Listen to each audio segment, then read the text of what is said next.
Okay, so in this final module, we're going to be looking at intellectual property rights.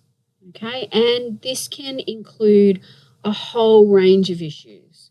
So it could be, cultural artifacts like songs or dances. It could be something that is, created by an individual, like a piece of artwork. But what we're doing is considering whether or not an individual retains the actual rights to those, particularly when they're about performance. Okay, so Indigenous cultural and property rights and intellectual property rights refers to the rights that all Indigenous peoples have and want to have to protect their traditional arts, their culture, and their knowledges. And in some ways, this is based very strongly on the ideas of self-determination.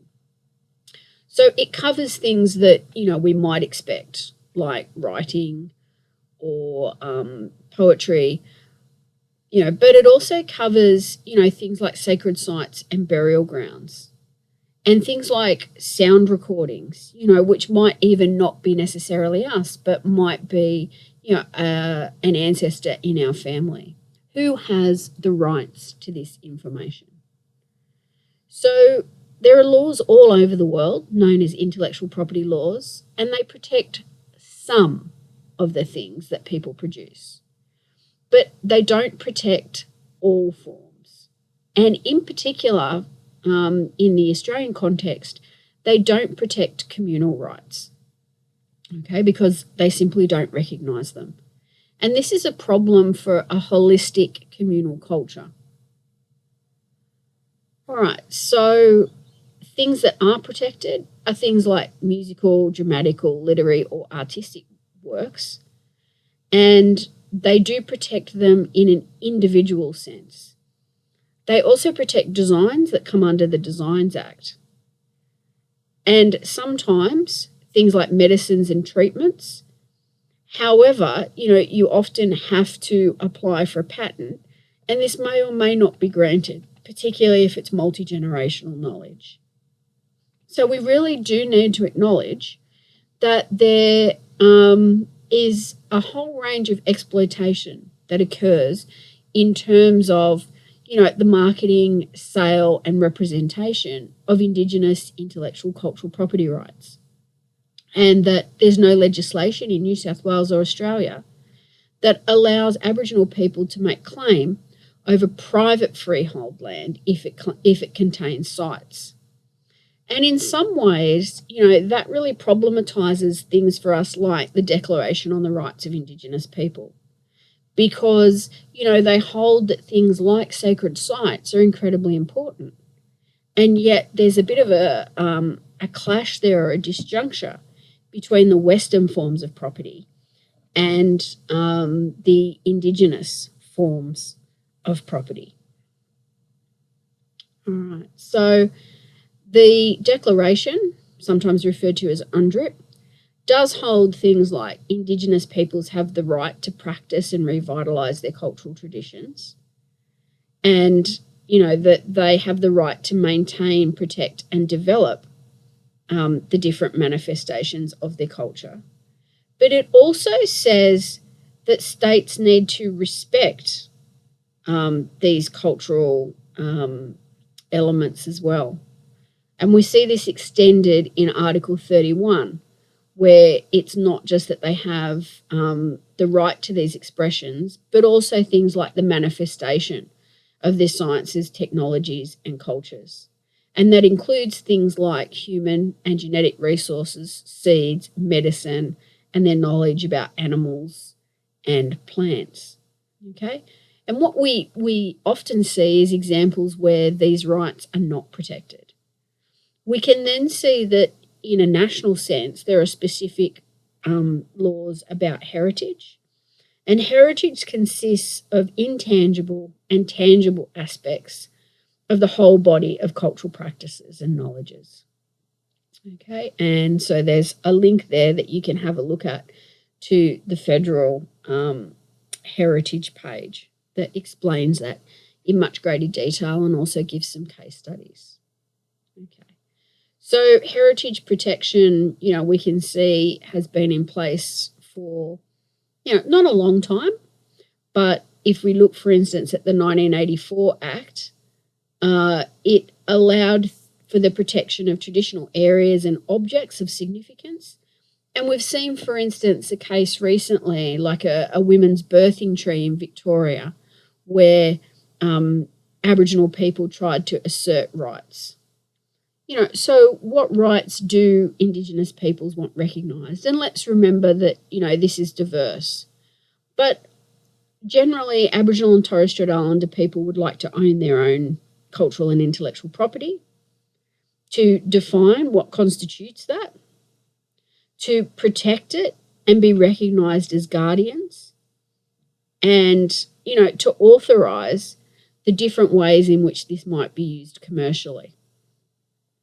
And then there's a little bit of a crossover into some forms of Aboriginal customary law, which also recognises these rights and responsibilities about, gaining, using and adapting and disseminating cultural expressions and knowledge. But what we do need to see is that customary law generally is not recognised within a broader Australian context. Okay? So what we've seen is the development of a number of firms which really specialise in bridging that distance between customary law and community expectation and the Western legal system. Okay, so there's one example here from Queensland, Gillimba, and, so they want communities to be able to celebrate their knowledges. Okay, a second one is VisCopy, which is a copyright agency across Australia and New Zealand. And one of the things that they do, just generally, is to enable a greater awareness about processes of copyright. But then they also have this practical implementation of copyright for Indigenous artists and communities. Okay, another group is the National Indigenous Arts Advocacy Association. And so that really pushes heavily for the protection of rights of Indigenous artists and provides culturally appropriate advice and referrals, for all forms of Indigenous artistic and cultural expression. Okay, so we can also see that, there have been, various groups which have tried to develop, some kind of standardising. So you may see in the supermarket, items which have, a green and gold, which means made in Australia. And in a similar way, some groups have tried to develop this label of authenticity, which means that, the artefacts that you're buying do meet these standards of best practice. Okay. And probably one of the most famous cases, where this wasn't met was a carpet case against a Perth-based company, which took the work of prominent Aboriginal artists and turned them into carpets for just commercial sale. And so this case, I think, is really, it's very complex. So taking, work like this from George Milpururu and, putting it on a carpet. And some people have said, well, is it even appropriate to put Aboriginal stories onto carpet? Is it appropriate for us to be stepping on them? And so this was, quite a drawn-out case in which Indigenous artists were able to prove that they did in fact have those rights.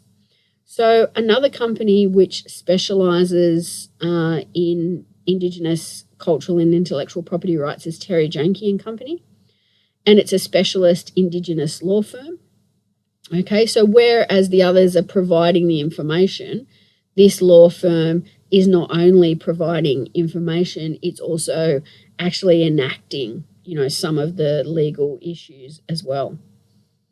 Okay, and Terry Janke herself is regarded as a leading international authority on Indigenous cultural and intellectual property, and has worked for groups like WIPO, the World Indigenous Property Organization, to look at the feasibility of protecting traditional knowledges.